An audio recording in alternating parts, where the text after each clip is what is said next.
سلام، من رایانم. اومدم بریم با هم اندر دراگون رو شکست بدیم.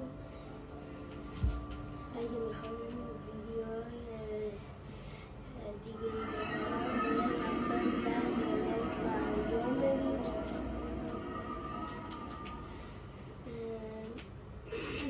و بزن بریم شکست بدیم اندر دراگون رو.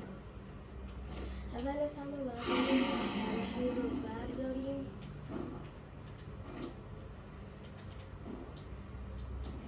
بعدش میتونیم با شمشیر اینا رو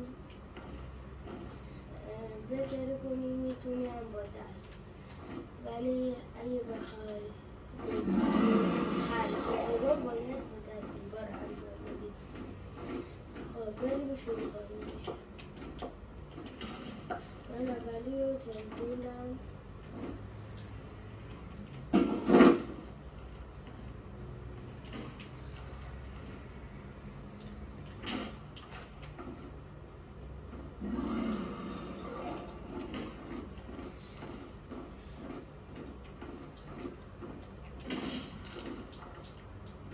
و همینجا باید شما 10 تا سابسکرایب هم انجام بدید.